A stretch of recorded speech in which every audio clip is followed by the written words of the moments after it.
I just watched Halloween Ends. Oh my god. This is the greatest horror movie of all time.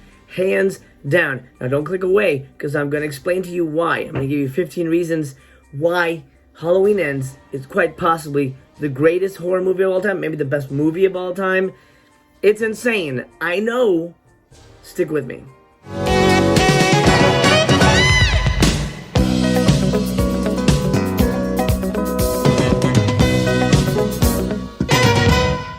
Number one, let's kick it off with the fact that we finally get the Corey Cunningham story. I know we've been waiting 40 plus years to find out all about Corey Cunningham. Thank you, David Gordon Green, for finally telling us the Corey Cunningham story. Fans, hold on to your butts, because Corey Cunningham is here. Woo! I'm so excited. Now, of course, some could say, if you're going to introduce this character and you're planning a trilogy, you should have put him in the first movie. So we, got to know him a little better, see how he deals with the events of Halloween Kills and things like that. Yeah, I get it.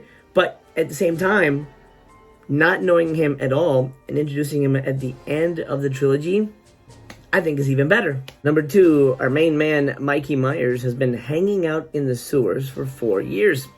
Duh, of course he was. It's super awesome down there. I would do that. Anybody would do that in their right mind. Of course, Michael Myers is not in his right mind, and he still knows, motherfucker, the number one place to hang out, the Haddonfield sewers. Now, yes, some could say that the 4-year gap between part 1 and 2 and this one is a little stupid, and it's a, completely ridiculous choice and should not have been done, and it all should have taken place on one night. Yeah, some people could say that, but I say no.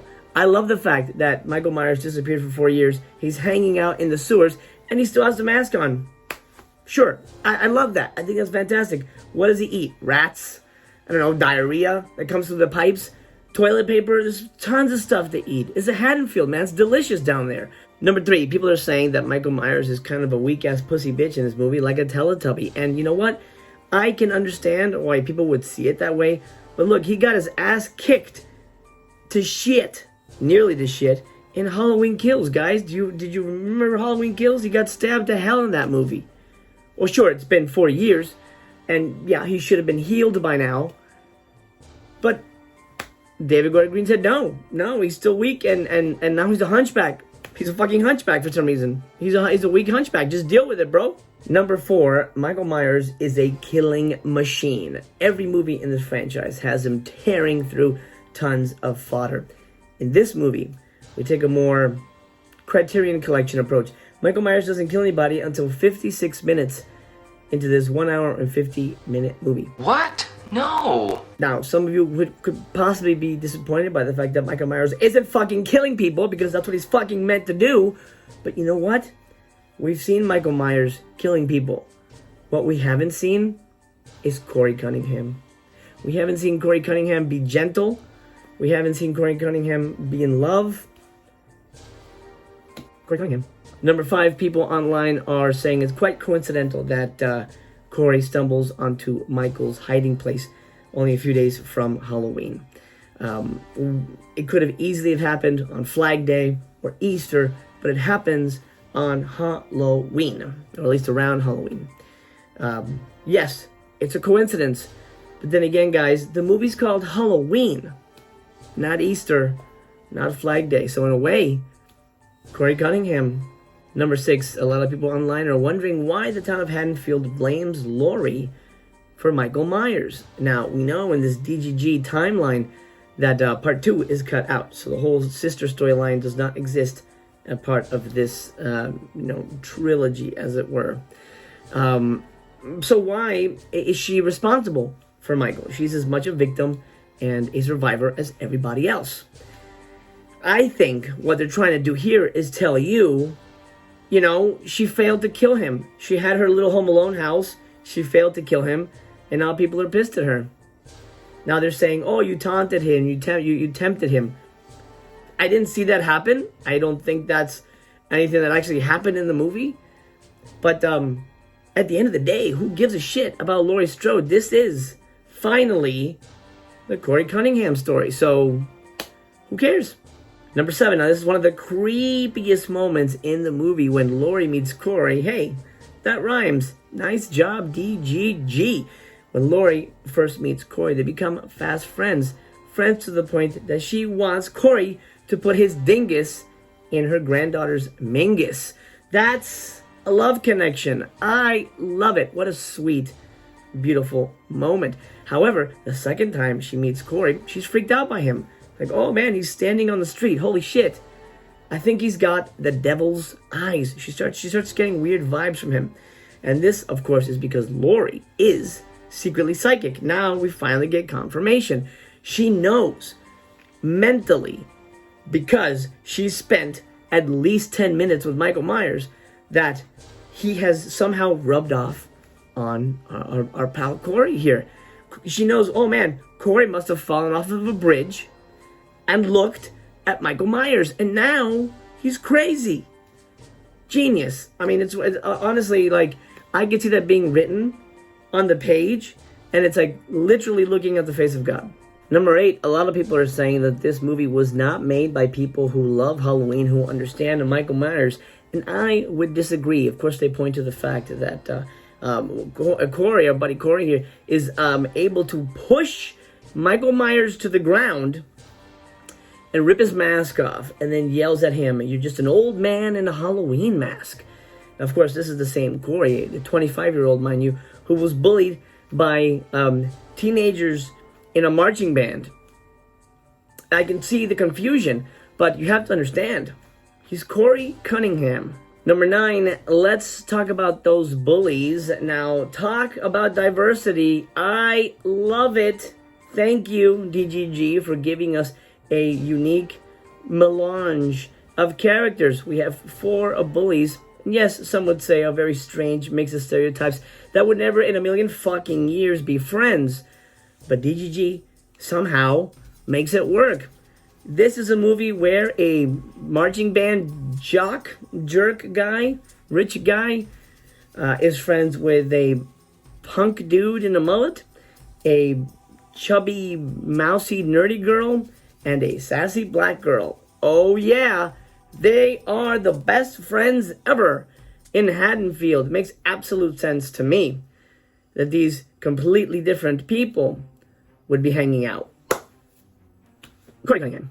Number 10, this trilogy so far has been very bloody. You could even say Halloween Kills is the bloodiest Halloween movie of all time. So why does my buddy DGG take a step back with this one? We have off-screen kills, we have cutaway kills, and whenever we do have a kill on screen, it's, you know, decidedly not as juicy as the middle movie. Well, I'll tell you why. Because we've seen it. We've done it all before. It's not important. We've seen the gore. We've seen the kills. What's important is Corey Cunningham. What is Corey doing? Even when Corey's killing somebody, we don't see it. You know why? Because Corey is a sensitive young man. Sensitive young man who just had an accident. You had an accident? What does that mean? Go! Number 11, Willie, the radio station guy, apparently seems to work all of the time. We hear him during the day. We see him working at night. Does he live at the radio station?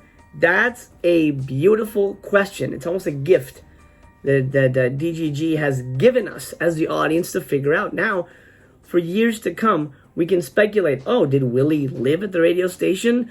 Did he have like a cot there? Was there an apartment at the top? Because it seemed like he never left.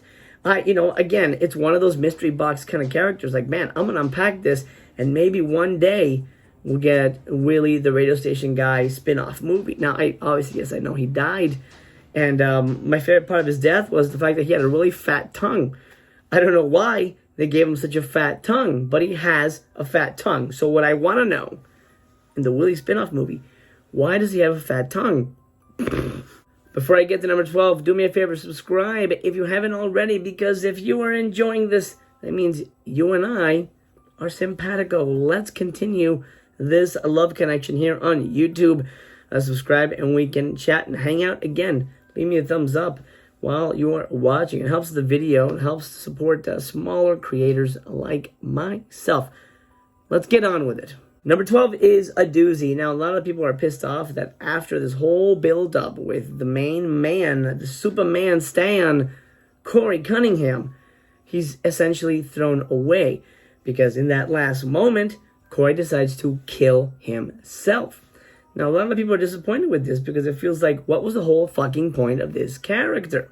And the whole framing of Laurie could have gone the complete opposite way that he thought it was going to go, which was exactly how it went in the movie. Well, I say to you, DGG knows better, and he says, hey, suck on these little Chinese nuts. Oh, that's nasty. Oh. How'd that sound? So long, gay boys. he's gonna kill himself. And I love it. I love it. I love that when a creator will shit on a fandom. It's great. Number 13, you remember that dirty, useless hobo who lived in the sewers and no one gave two shits about? Oh, right, Michael Myers, that's his name. I forgot. He joins the plot of this movie an hour and 30 minutes into it. That's 20 minutes from the end, FYI. Finally get the big final battle, and he lasts about 5 minutes, and then he's out of the movie. But here's what's genius about that. We know Michael Myers. We've seen him 1,000 times. Well, maybe not 1,000, but plenty of times. Been there, done that. Old fucking news. You know what isn't old news? Corey Cunningham. Number 14, a lot of people are upset that the big final fight with Laurie and Michael is a little too short, a little truncated. Maybe just slightly longer than the one in H2O. Another comment came in and said something along the lines of, why is Michael such a weak-ass pussy bitch? And when he was stepping on Laurie's neck, why didn't he stomp her head in? He was smashing heads into mush 4 years ago. Did the sewers really make him such a wimp?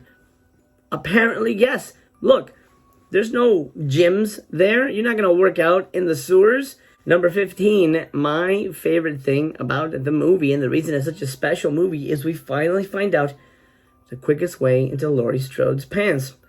A basket of carrots.